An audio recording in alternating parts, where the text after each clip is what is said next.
അന്ന് കോൺഗ്രസിനോടും ഇന്ദിരാഗാന്ധിയോടുമുള്ള RSSൻ്റെ സമീപനം എന്തായിരുന്നു എന്നത് നമ്മുടെ പ്രതിപക്ഷ നേതാവിന് അറിവുണ്ടാകാതിരിക്കാൻ വഴിയില്ല. പ്രശസ്ത മാധ്യമപ്രവർത്തകയും ഇന്ത്യൻ എക്സ്പ്രസിൻ്റെ പൊളിറ്റിക്കൽ എഡിറ്ററുമായിരുന്ന നീരജ് ചൗധരിയുടെ ഹൗ പ്രൈം മിനിസ്റ്റേഴ്സ്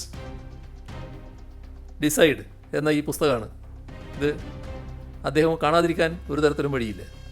ഇന്ദിരാഗാന്ധിക്ക് അധികാരം ലഭിക്കാൻ RSS സഹായിച്ചു എന്ന് അനിൽ ബാലി ഉറപ്പിച്ചു പറയുന്നതായി ഈ പുസ്തകത്തിലുണ്ട്. 1982 RSS സർ സംഘചാലിൻ്റെ സഹോദരനായ ബാബുറാവ് ദേവറസിൻ്റെ അടുത്തേക്ക് തൻ്റെ മകനും MP-യുമായ രാജീവ് ഗാന്ധിയെ ഇന്ദിരാഗാന്ധി പറഞ്ഞയക്കുന്നു. ബാബുറാവ് ദേവറസിനെ കണ്ടപ്പോൾ രാജീവ് ഗാന്ധി ഉപചാരപൂർവം കാൽ തൊട്ട് വണങ്ങുന്നതിന് താൻ സാക്ഷിയായിരുന്നുവെന്ന് അക്കാലത്തെ കോൺഗ്രസ് MP-യും പിന്നീട് ഗവർണറുമായിരുന്ന ബൻവാരിലാൽ പുരോഹിത് പറഞ്ഞതായും പുസ്തകത്തിൽ പറയുകയാണ്. RSS ആരാധിക്കുന്ന ആൾക്കാരുടെ ഫോട്ടോ വെച്ച കാര്യം നേരത്തെ പറഞ്ഞല്ലോ. അത്തരം ചില ഫോട്ടോകൾക്ക് മുന്നിൽ ചിലർ താണു വണങ്ങിയ നില കേരളം കണ്ടതാണല്ലോ. 1925 ഈ സംഘടന രൂപം കൊള്ളുന്നത്. ഇന്നുവരെ അവരോട് ഐക്യപ്പെടാൻ കമ്മ്യൂണിസ്റ്റുകാർ പോയിട്ടില്ല. അവരോടുള്ള കാര്യത്തിലുള്ള സമീപനം ഇന്നലെയും യോജിപ്പില്ല, ഇന്നും യോജിപ്പില്ല, നാളെയും യോജിപ്പുണ്ടാവില്ല.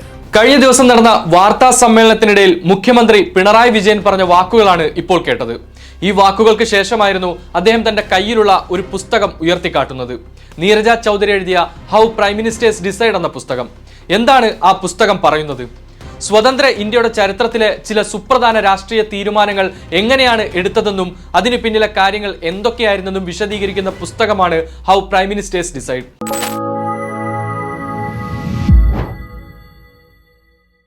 ഇന്ത്യയിലെ പ്രധാനമന്ത്രിമാരുടെ പ്രവർത്തന ശൈലികളെക്കുറിച്ചും അവരെടുത്ത 6 ചരിത്രപരമായ തീരുമാനങ്ങളെക്കുറിച്ചും ആഴത്തിൽ പരിശോധിക്കുന്നതാണ് പുസ്തകത്തിന്റെ ഉള്ളടക്കം.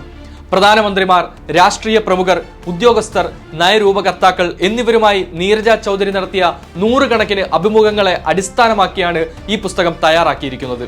40 വർഷത്തിലേറെ നീണ്ട നീരജ ചൗധരിയുടെ ഉന്നതതല റിപ്പോർട്ടിംഗിൽ നിന്നുള്ള ഉൾക്കാഴ്ചകളും യാഥാർത്ഥ്യങ്ങളും പുസ്തകത്തിൽ അടങ്ങിയിരിക്കുന്നു. ഇനി പുസ്തകത്തിൽ ചർച്ച ചെയ്യുന്ന ചില സുപ്രധാന രാഷ്ട്രീയ തീരുമാനങ്ങൾ പരിശോധിക്കാം.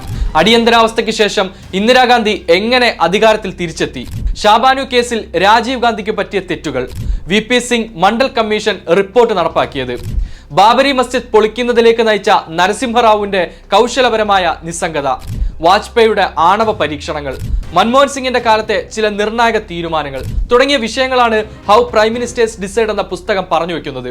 ചുരുക്കത്തിൽ പറഞ്ഞാൽ ഇന്ത്യൻ രാഷ്ട്രീയ ചരിത്രത്തിലെ നിർണായക നിമിഷങ്ങളെക്കുറിച്ചും പ്രധാനമന്ത്രിമാരുടെ തീരുമാനങ്ങളെക്കുറിച്ചും വളരെ ആഴത്തിലുള്ള വിവരങ്ങൾ നൽകുന്ന ഒരു പുസ്തകമാണ് ഹൗ പ്രൈം മിനിസ്റ്റേഴ്സ് ഡിസൈഡ്. ഇതിൽ അടിയന്തരാവസ്ഥയ്ക്ക് ശേഷം ഇന്ദിരാഗാന്ധി എങ്ങനെ അധികാരത്തിൽ തിരിച്ചെത്തി എന്ന വിഷയത്തെപ്പറ്റി മാത്രം ഒന്ന് പറഞ്ഞു പോകാം. അടിയന്തരാവസ്ഥയ്ക്ക് ശേഷം 1977 നേരിട്ട കനത്ത പരാജയത്തിന് ശേഷം 1980 ഇന്ദിരാഗാന്ധി എങ്ങനെ അധികാരത്തിൽ തിരിച്ചെത്തി എന്നതിനെക്കുറിച്ച് വിശദമായി തന്നെ ഹൗ പ്രൈം മിനിസ്റ്റേഴ്സ് ഡിസൈഡ് എന്ന പുസ്തകം ചർച്ച ചെയ്യുന്നുണ്ട്. അടിയന്തരാവസ്ഥയും അതിനുശേഷം രാജ്യത്തുടലെടുത്ത ജനവികാരത്തിൽ ഇന്ദിരാഗാന്ധിക്ക് ഭരണം നഷ്ടപ്പെട്ടു. അടിയന്തരാവസ്ഥ രാജ്യത്തെ ജനങ്ങളിൽ വലിയ രീതിയിൽ തന്നെ അതൃപ്തി സൃഷ്ടിച്ചിരുന്നു. അത് 1977 തെരഞ്ഞെടുപ്പിൽ ഇന്ദിരാഗാന്ധിക്കും കോൺഗ്രസിനും കനത്ത പരാജയം നേരിടാൻ കാരണമായി. ഒപ്പം ജനതാ പാർട്ടിക്ക് വലിയ ഭൂരിപക്ഷത്തിൽ വിജയിക്കാനും സാധിച്ചു.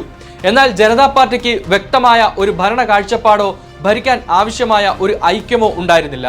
മാത്രമല്ല മൊറാർജി ദേശായി, ചരൺ സിംഗ് തുടങ്ങിയ നേതാക്കൾ തമ്മിലുള്ള അധികാര വടംവലി ജനതാ സർക്കാരിനെ ദുർബലപ്പെടുത്തി. ഇത് ജനങ്ങൾക്ക് സർക്കാരിൽ മതിപ്പുണ്ടാക്കാത്ത ഒരു സാഹചര്യത്തിലേക്ക് നയിച്ചു. ഇത്തരത്തിലുള്ള ആഭ്യന്തര കലഹങ്ങളും ഭരണത്തിലെ കാര്യക്ഷമതയില്ലായ്മയുമായിരുന്നു ഇന്ദിരാഗാന്ധിക്ക് അധികാരത്തിലേക്ക് തിരിച്ചു വരാനുള്ള അവസരമൊരുക്കിയത്. എന്നാൽ ജനതാ പാർട്ടിയുടെ കഴിവുകേട് കൊണ്ട് മാത്രമല്ല ഇന്ദിരാഗാന്ധി അധികാരത്തിലേക്ക് തിരിച്ചു വന്നത്. ചില തന്ത്രപരമായ നീക്കങ്ങളും ഈ കാലത്ത് ഇന്ദിര നടത്തിയത് കൊണ്ടും കൂടിയാണ്. എന്തൊക്കെയായിരുന്നു പുസ്തകം പറയുന്ന ഇന്ദിരാഗാന്ധി ഇന്ദിരാഗാന്ധിയുടെ ആ തന്ത്രപരമായ നീക്കങ്ങൾ. അടിയന്തരാവസ്ഥയ്ക്ക് ശേഷം രാജ്യമെമ്പാടും ഇന്ദിരാഗാന്ധിക്ക് വലിയ തോതിലുള്ള രൂക്ഷ വിമർശനങ്ങൾ നേരിടേണ്ടി വന്നിരുന്നു. എന്നാൽ അവർ തനിക്കെതിരായ ജനവികാരം മറികടക്കാൻ തന്ത്രപൂർവ്വം മൗനം പാലിക്കുകയും കാര്യങ്ങൾ നിരീക്ഷിക്കുകയും ജനതാ പാർട്ടിയുടെ പരാജയങ്ങൾ തനിക്ക് അനുകൂലമാക്കുകയും ചെയ്തു. തന്നിൽ നിന്ന് അകന്നുപോയ ജനങ്ങളെ കയ്യിലെടുക്കുക എന്നതായിരുന്നു മറ്റൊരു പ്രധാന തന്ത്രം. ജനതാ സർക്കാർ അധികാരത്തിൽ വന്നതിന് ശേഷം പലപ്പോഴും ജനങ്ങളുമായി നേരിട്ടുള്ള ബന്ധം ഇന്ദിരാഗാന്ധി ബോധപൂർവം തന്നെ നിലനിർത്തി. അധികാരത്തിലേക്ക് തിരിച്ചു വരാനുള്ള മറ്റൊരു തന്ത്രമായിരുന്നു ഇതും. അടുത്തത് രാഷ്ട്രീയമായ പുനഃക്രമീകരണമായിരുന്നു. കോൺഗ്രസിനുള്ളിൽ തന്നെ ചില പുനഃക്രമീകരണങ്ങൾ വരുത്തിക്കൊണ്ട് പുതിയ തലമുറയിലെ ചില നേതാക്കളെ ഇന്ദിര മുന്നോട്ട് കൊണ്ടുവന്നു. ഇനിയാണ് പുസ്തകത്തിലെ മർമ്മപ്രധാനമായ ഇന്ദിരയുടെ തന്ത്രത്തിലേക്ക് കടക്കുന്ന പോയിന്റ് എത്തുന്നത്. അധികാരത്തിനു വേണ്ടി ആരെയും കൂട്ടുപിടിക്കുന്ന കോൺഗ്രസ് DNA രൂപപ്പെട്ട പോയിന്റ്. RSSുമായുള്ള ഇന്ദിരയുടെ ബന്ധങ്ങൾ.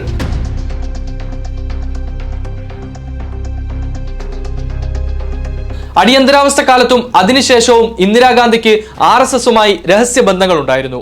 RSS മേധാവി ബാലാസാഹേബ് ദേവറസ് ഇന്ദിരാഗാന്ധിക്ക് പലതവണ കത്തെഴുതുകയും ചില RSS നേതാക്കൾ സഞ്ജയ് ഗാന്ധിയുമായി ബന്ധപ്പെടുകയും ചെയ്തിരുന്നു എന്നത് പുസ്തകത്തിൽ വ്യക്തമായി പറയുന്നു. മാത്രമല്ല, അടിയന്തരാവസ്ഥയെ പിന്തുണയ്ക്കാൻ RSSനെ പ്രേരിപ്പിക്കുന്നതിൽ ഇന്ദിരാഗാന്ധി വിജയിച്ചിരുന്നുവെന്നും ഹൗ പ്രൈം മിനിസ്റ്റേഴ്സ് ഡിസൈഡ് എന്ന പുസ്തകം പറയുന്നു. കൂടാതെ അടിയന്തരാവസ്ഥയ്ക്ക് ശേഷം മുസ്ലിങ്ങൾക്കിടയിൽ കോൺഗ്രസിനോടുള്ള അതൃപ്തി മനസ്സിലാക്കി ഇന്ദിരാഗാന്ധി തന്റെ രാഷ്ട്രീയത്തെ ഹിന്ദുത്വവൽക്കരിക്കാൻ ശ്രമിച്ചുവെന്നും പുസ്തകം ചൂണ്ടിക്കാട്ടുന്നു. RSSന്റെ നിശബ്ദമായ പിന്തുണയോ നിഷ്പക്ഷ നിലപാടോ തനിക്ക് സഹായമാകുമെന്ന് ഇന്ദിര വിശ്വസിച്ചു. 1980-ൽ അടൽ ബിഹാരി വാജ്പേയി തന്റെ പ്രതിച്ഛായയെ മതേതരമാക്കാൻ ശ്രമിച്ചപ്പോൾ ഇന്ദിരാഗാന്ധി ശ്രമിച്ചത് കോൺഗ്രസിന്റെ മുഖം ഹിന്ദുത്വവൽക്കരിക്കാനായിരുന്നു. 1980-ൽ ഇന്ദിരാഗാന്ധി അധികാരത്തിൽ വരാൻ RSS സഹായിച്ചുവെന്ന് അവരുടെ അടുത്ത സഹായി അനിൽ ബാലിയെ ഉദ്ധരിച്ച് പുസ്തകത്തിൽ പറയുന്നുണ്ട്. RSSന്റെ പിന്തുണ ഇല്ലായിരുന്നെങ്കിൽ 353 സീറ്റുകൾ നേടാൻ ഇന്ദിരാഗാന്ധിക്ക് കഴിയില്ലായിരുന്നു. ഇത് 1980-ലെ തെരഞ്ഞെടുപ്പിൽ ഇന്ദിരാഗാന്ധിയുടെ വിജയത്തിന് RSS ഒരു പ്രധാന പങ്ക് വഹിച്ചു എന്നാണ് അനിൽ ബാലി ഉദ്ധരിച്ച് പുസ്തകത്തിൽ പറയുന്നത്. അടിയന്തരാവസ്ഥ പ്രഖ്യാപിച്ചപ്പോൾ RSSനെ നിരോധിക്കുകയും അവരുടെ ആയിരക്കണക്കിന് പ്രവർത്തകരെ ജയിലിലടക്കുകയും ചെയ്തിരുന്നു. ഇത് RSS അടിയന്തരാവസ്ഥയ്ക്കെതിരെ ശക്തമായി നിലകൊണ്ടു എന്ന പൊതുധാരണ ഉടലെടുക്കാൻ കാരണമായി. എന്നാൽ നീരജ ചൗധരിയുടെ പുസ്തകം സൂചിപ്പിക്കുന്നത് ഈ പൊതുധാരണയ്ക്ക് വിരുദ്ധമായി അടിയന്തരാവസ്ഥ കാലത്ത് ഇന്ദിരാഗാന്ധിയുമായി രഹസ്യബന്ധം സ്ഥാപിക്കാൻ RSS ശ്രമിച്ചിരുന്നു എന്നാണ്. അന്നത്തെ RSS സർസംഘചാലക് ബാലാസാഹേബ് ദേവറസ് ജയിലിൽ നിന്ന് ഇന്ദിരാഗാന്ധിക്ക് പലതവണ കത്തുകൾ അയച്ചിരുന്നുവെന്ന് പുസ്തകം പറയുന്നു. ഈ കത്തുകളിൽ അടിയന്തരാവസ്ഥയെ പിന്തുണയ്ക്കാൻ RSS സന്നദ്ധത പ്രകടിപ്പിക്കുകയും RSSന്റെ മേലുള്ള നിരോധനം നീക്കാൻ അഭ്യർത്ഥിക്കുകയും ചെയ്തിരുന്നു. ഇതിനോടൊപ്പം തന്നെ ഇന്ദിരയുടെ മകൻ സഞ്ജയ് ഗാന്ധിയുമായുള്ള RSSന്റെ ബന്ധവും പുസ്തകം അടിവരയിടുന്നുണ്ട്. ചില RSS നേതാക്കൾ സഞ്ജയ് ഗാന്ധിയുമായി പല ഘട്ടങ്ങളിലും ബന്ധപ്പെടാൻ ശ്രമിച്ചിരുന്നു. ഈ ബന്ധങ്ങൾ RSSന്റെ ആവശ്യങ്ങൾ ഉന്നയിക്കാനും തങ്ങൾക്ക് അനുകൂലമായ നിലപാടുകൾ നേടാനുമായിരുന്നു. അടിയന്തരാവസ്ഥയ്ക്ക് ശേഷം മുസ്ലിങ്ങൾക്കിടയിൽ കോൺഗ്രസിനോടുണ്ടായിരുന്ന അതൃപ്തി ഇന്ദിരാഗാന്ധി മനസ്സിലാക്കിയിരുന്നു. അതുകൊണ്ട് തന്നെ തന്റെ രാഷ്ട്രീയ നിലപാടിന് ഒരു ഹിന്ദുത്വവൽക്കരണ സ്വഭാവം നൽകാൻ ഇന്ദിരാഗാന്ധി ശ്രമിച്ചു എന്ന് പുസ്തകം ചൂണ്ടിക്കാട്ടുന്നു. RSSന്റെ നിശബ്ദമായ പിന്തുണയോ നിഷ്പക്ഷതയോ തനിക്ക് തെരഞ്ഞെടുപ്പിൽ സഹായകരമാകുമെന്ന് അവർ കണക്കുകൂട്ടി. ഇന്ദിരാഗാന്ധിക്ക് RSSുമായി പ്രത്യയശാസ്ത്രപരമായ അടുപ്പം ഉണ്ടായിരുന്നില്ലെങ്കിലും തന്റെ രാഷ്ട്രീയ നേട്ടങ്ങൾക്കായി RSSന്റെ സ്വാധീനം ഉപയോഗപ്പെടുത്താൻ അവർ ശ്രമിച്ചു.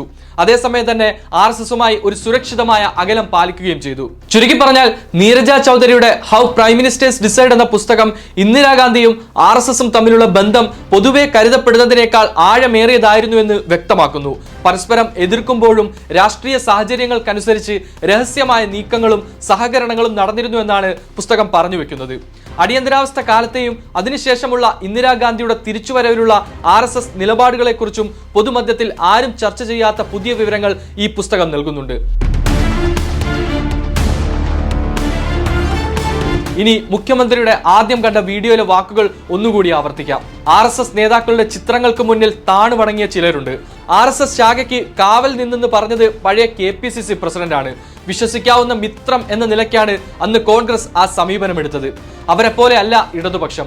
ഈ കാലത്തിനിടയിൽ 215ഓളം സഖാക്കളെ കൊലപ്പെടുത്തിയ RSSുമായി ഒരു കാലത്തും ഐക്യപ്പെട്ടിട്ടില്ലാത്തവരാണ് ഇടതുപക്ഷ പ്രസ്ഥാനം. അത് ഇന്നലെയുമില്ല, ഇന്നുമില്ല, ഇനി നാളെയുമില്ല.